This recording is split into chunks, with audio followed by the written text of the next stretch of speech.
crafty friends, this is Grace and welcome to layout number 6 for our A to Z challenge or series here in my channel.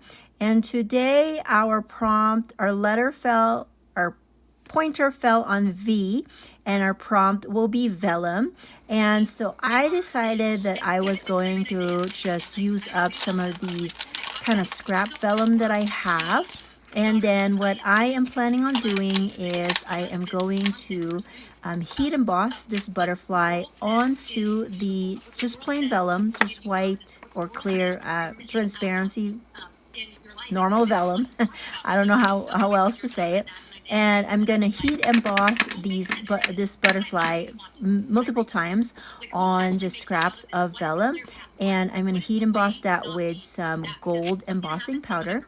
And then I am going to add some color to it in a little bit. And I'm going to show you how I'm going to do that. So if you are a card maker, you're very familiar with this trick. But if you're not quite, I would have to say that heat embossing is one of the favorite things that I have adapted from my card making friends. I didn't know how to heat emboss in the beginning of my crafting journey. But then when somebody showed me how to do it and how easy it was, it really gives the image a little bit more oomph because of the embossed raised edges or the lines that it creates. So it's a really fun thing, and I actually got this embossing done. It's new to me. I got it as part of my Christmas gifts because my other one died on me. And that's okay. I mean, I've had it for, I think, 5 years. So it was due for me to replace it. I know that there's some heat guns there that lasts you forever. But I am not willing to spend over $50 on a heat gun when I don't heat emboss all the time. So I'm okay with having to replace them every 5 years. I don't know, maybe that's not a very good reasoning or thinking, logic, whatever. Anyways, so I am just heat embossing it, and I am hitting it like outside of where you see the camera because I have to do it kind of like, at an angle. And so here's my background. I decided to splatter it with some black spray mist just so that it will have some just dots of color in there, because I envision this layout to be a little bit more artsy than my other layouts. But like I said in my last video, that I am really utilizing a lot of my scraps, especially papers. And so this is one of those papers that I found in my stash. I think I used it for a homemade kit that I created last year, and it's just a bunch of cameras. And so that's going to be the kind of main pattern paper on this layout. Actually, let me think. I think it's the only pattern paper that I have in this layout. I believe so. I might be wrong. I can't remember. Anyways, that's going to go in the center. And then I am going to add a strip of black cardstock that I have added a punched scallop border on it, and then that's going to go on the top and also on the bottom. And then I'm going to add a little bit more to this border, and I found a bronze paper in my scrap stash, and it actually matched my nails here, but I just cut a 1/4 inch of that shiny paper, and that's going to go on top of the border, the black border on the edge of the pattern paper, just because it just gives it a little something. Okay, so the photos that I am trying to document in this particular layout are just random photos of my youngest. And this just happened to be random pictures during the spring of 2020. And there were like 2 things of when we were harvesting some vegetables, and then 2 things of when he was, helping me unload our major haul from Costco, and then one more of him being such a good helper trying to help me with my Sunday school lesson. So he dressed up with all sorts of kind of armor, because there are things that we can, like things that we can do to armor ourselves against the adversary.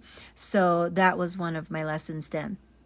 Anyways, I just took, random pictures. And so I felt like I can put them all in one layout instead of having one layout for the harvest and then one layout for him being so cute with his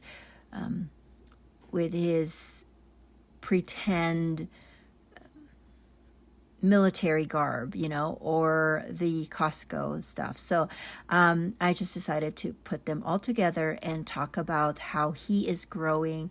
And even though he's the caboose in our home, that he brings so much learning and newness to the way I see life. And so I wanted to just document that, and how, watching him grow and flourish. I think it's really fun to see that as the mom. And the flourishing idea is actually what prompted me to use the butterflies, because it just reminded me of him flourishing and growing. So that's what I'm deciding to use as the element to commemorate that. I did pre-print my journaling, and so that was in the block. And I do have this word blessed, and I really like it because like I said, I feel blessed to have him in my life. He actually came about 9 years after I had my second. So everything that kind of we've gone through with him, it's like first time again. And now that the big kids are older, it's really an interesting dynamic in our home, because we feel like we're parents of older kids, but then we have them, so we also feel like we're parents of that age group of kids. It's really interesting. Anyways, so I am going to add that blessed. I just cut that out with my Silhouette die cut machine. I don't even remember the font that I use. I usually just grab a free font from thefont.com and then download that to my Silhouette software, and then type up whatever the word that I want. And then I'm going to add that with some fun foam so that it will stand out a little bit more. And it is gold, and it's not the same gold as my strips, which I was a little concerned about. But you know what? At the end of the day, my family is not going to worry about there's two different tones or, shades of gold. So I'm not going to worry about that. I am going to complete my title with him. So I'm blessed with him, because I really do believe that we are blessed to have him in our home or in our lives. So I'm just going to complete that. And these are just corrugated thickers that I've had in my stash for a very long time. And I chose the green because it brings out the green from that big zucchini that he's holding in one of the pictures. I forgot to mention that I also used that same black cardstock that I used for that black border and matted my photos on black, just to kind of make it a little different. I usually do white matting, but because I have white background already, I felt like the black would help the photos stand out more against my layout rather than white matting. So I'm almost done. I don't know if you notice it, but I did kind of doctor the J's to make it and then I just found some dots in the pack, and then I did that. And then now I am going to add my butterflies, because I do have them, and they add some color to this layout. So what I did was, like I said, I had heat embossed those butterflies, and so you can see that gold sparkle through the vellum. And then I hand cut all of those butterflies. And to add color to them, I used my alcohol markers. I have a bunch of Spectrum Noir markers, and so I use the bold thick tip of the markers instead of the fine point, and then I just rubbed it on the back of the vellum. I didn't rub it on the front because the front would be texturized because of the heat embossing, and so I just wanted that to just have color. I didn't want to cover the gold that I already have, so it was a good thing to do it on the back. And I'm just showing you that I used multiple to, again, have the bunch of colors on there, and I really like how that worked out. So now I'm going to lay that. I did, I believe, create 12 of these butterflies, so there's going to be 6 on the top left and then 6 on the bottom right. And I actually thought, I kind of had a little panic attack when I was doing this, because I was trying to find the other. So I did a set, like there's 2 purples, 2 yellows, 2 oranges, 2 blues, 2 greens, and then 2 reds. And at this point, I could not find the other red. I was like, where is it? And so I just decided I'm just going to move on. And if one part of the layout has the 6 and the other one has a 5, then I'm fine with that. So that's what I'm doing here, is I am just gluing. I'm actually just putting some liquid glue in the middle of the butterflies, because I do like the idea of the butterflies kind of curling from the outside so that it looks like it's fluttering. So I'm just gonna do that, and I'm trying to move them. That's a good thing about liquid glue, is that you can kind of move them around so that they can fit in the space that you want until they dry.